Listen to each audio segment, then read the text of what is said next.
All right, ladies and gentlemen, so welcome to the 2017 Ironman World Championship. We're excited to have all of the media come down tonight. We certainly do appreciate always the support that you show to Oakley. And tonight, for a number of different reasons, we have a lot of things to show you. But right now, before we get started, we'd love you to enjoy our video of One Obsession. I tell myself these miles count double, because everyone else is still in bed.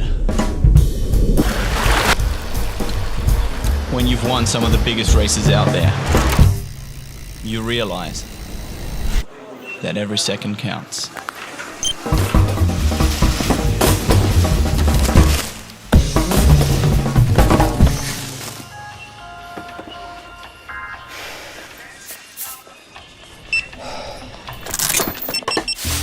How I fuel my body is as important as how I train it.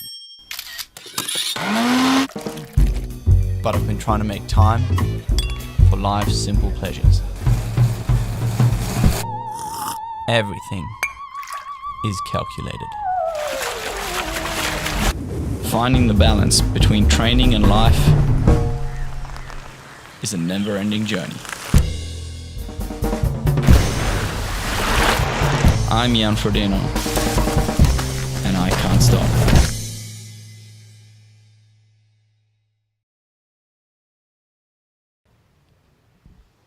All right, we all good? Did you like that? Yeah, okay. All right, we're going to be looping some other videos around a little bit later on.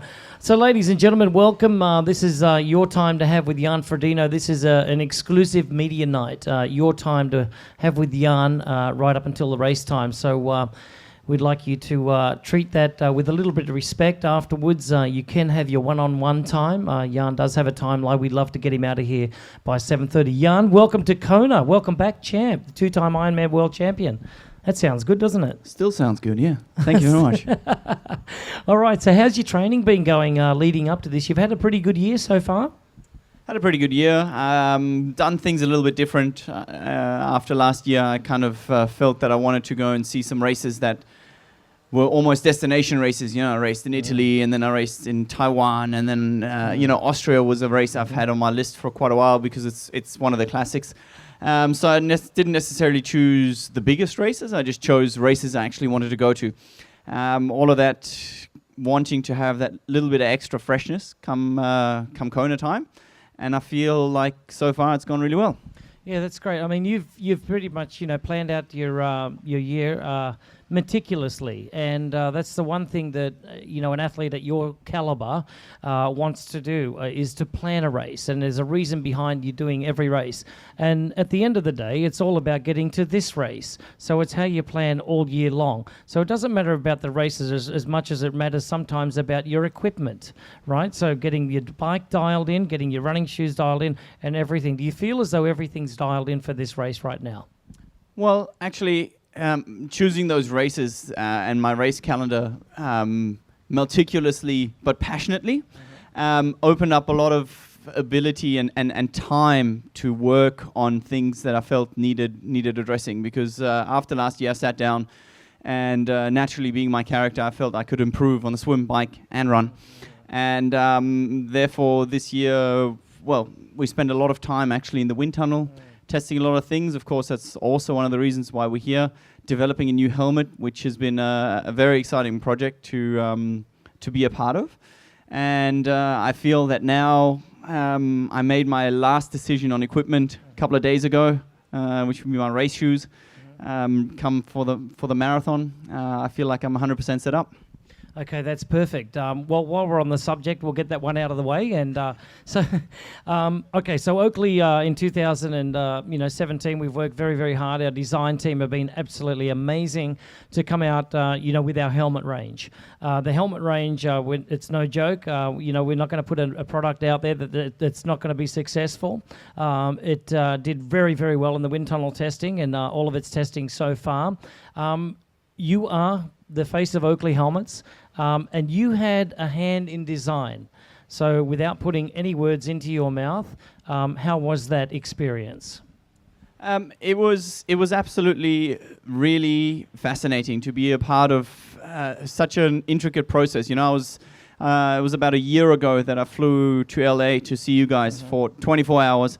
Spoke to the engineers. They told me about the concept and how they wanted the channeling of the air to run within the helmet. We spun some ideas, and a few months later we sat in the wind tunnel for the first time and tested our ideas. And that's what I was really impressed with, is the fact that we tested it and then we changed things. And then we tested it, and then, you know, it's been a proper process where it wasn't just, well, this is what we're doing, let's stick your face on it. It's been a learning curve in terms of aerodynamics and what comes into it. And of course, that's what I always say. It's like having your own little Formula One car.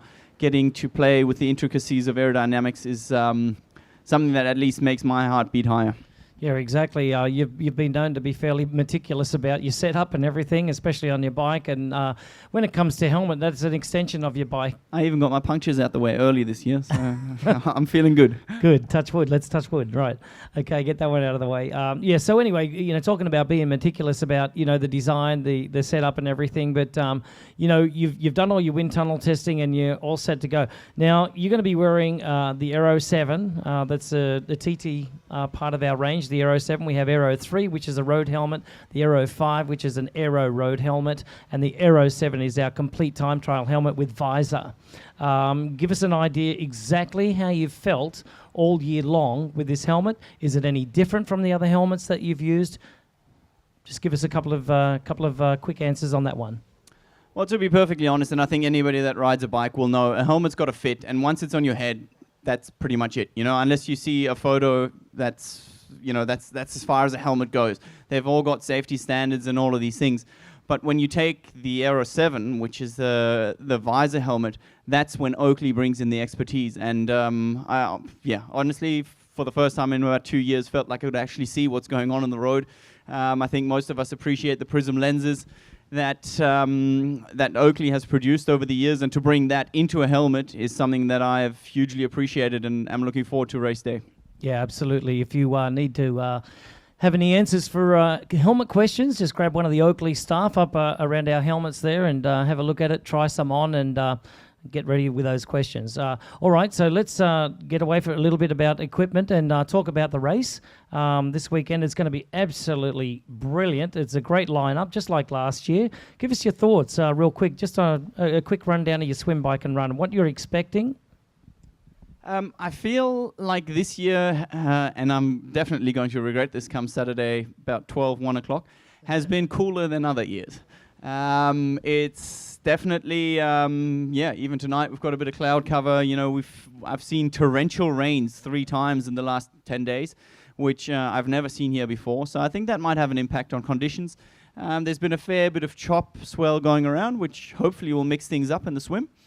And then, of course, you know, this year having an Uber biker in the field, somebody that's known ferociously for his cycling, will definitely change the dynamics on the bike. I think that compared to 2 very fast Patricks, they can both run a sub 240 marathon. We'll just make sure that there won't be a big group chauffeured into town. So is the plan anyways. And then with the marathon, it's on. You know, I feel like every year it's at the moment getting a little bit closer, a little bit more competitive, and you go through phases. You know, where the depth of the field grows, and who knows? Maybe we're looking at the first finish sprint down Alihi Drive in the men's field.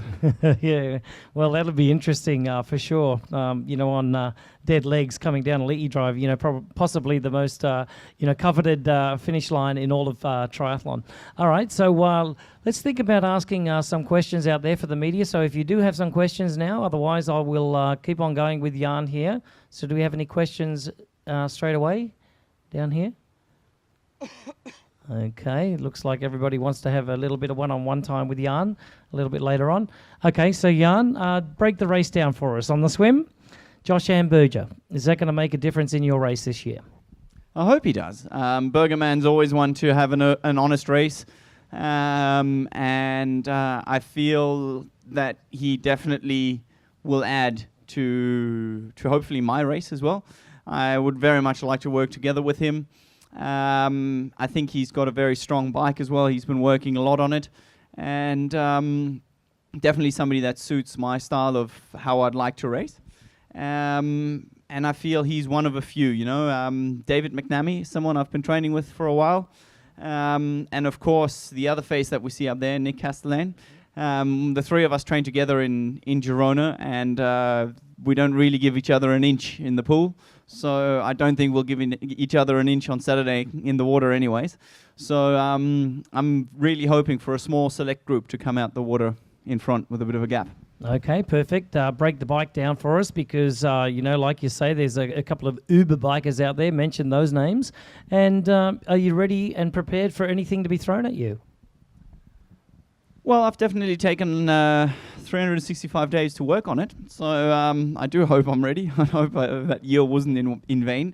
It's something that I've taken a lot of thought and a lot of effort, a lot of work into.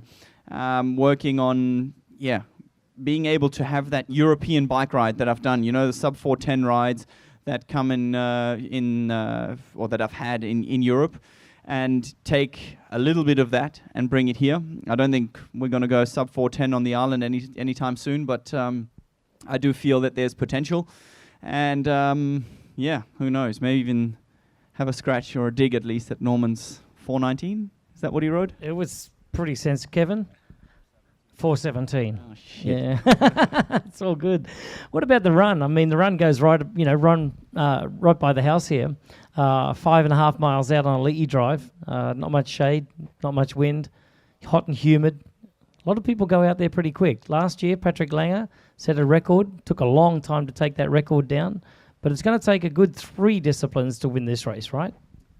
Absolutely. I think it definitely more than ever demands a complete athlete. And of course, running past here, we always know the catering is sensational at this place, which makes it even harder to run past when you're having a tough moment or two. And you are bound to have exactly that tough moment or two. Last year, one of my favorite moments ever in this race, running shoulder to shoulder with Sebi along here. And I think we could be looking at something similar. All right, so real quick before we let you head out to our media there tonight, let's run through your gear setup, starting from the swim. Swimsuit? Swimsuit? I don't even see it. No, you can tell us what you're swimming in. Boy. Swimming in the TYR Fast Skin. Changed that from last year, and it's worked really well for me. It's actually the first time I'll be swimming it because every other race, I think this year, has been a wetsuit race for me. So I'm hoping for a little extra buoyancy as I've cut down a little bit on the diet, so maybe that'll balance out. Yeah, you're looking, okay, no comment. Then the normal Rise and Race suit, which we've started a little company together, a few mates of mine and myself, and taken a little bit of the less colourful, more sort of, design approach that we like, and brought it to triathlon, which was also fortunately tested in the wind tunnel and works really well. Of all those pairs of shoes that you see down there, the red ones are the ones. That's what I'm going to be running on the weekend. And then, I think today they announced it. I hope they're here. 858, finally, can we call them that? The Zip 858s are the new addition to the bike. And otherwise, pretty much the same setup as last year. Okay, so on the bike, what if wind conditions, what if the forecast comes into this heavy wind? Are you going to change those wheels, or are you just going to stick with it? I tend to stick with it, roll with it. I feel like, there are definitely, especially with the new profile, the wheels work really well in the crosswinds. And, being a bit of a bigger, heavier guy, I feel like, the wind's only playing my advantage. Okay, perfect. And finally, the Aero 7 helmet. All right, so ladies and gentlemen, this is Jan Frodeno. If you've got any questions that need to be answered right now is your time. We'd love to get those answered for you. And once again, we've got about an hour and 5 minutes with Jan tonight, so be respectful of his time. I want to thank you very much for your attention tonight, and please make your way over to our helmet stands. We have our Oakley, some of our Oakley design team over there, and our marketing team. They'd be happy to answer any questions for you. We'd like to say thank you very much on behalf of Oakley for coming down tonight, and please enjoy some refreshments and also some food up there. Thank you very much.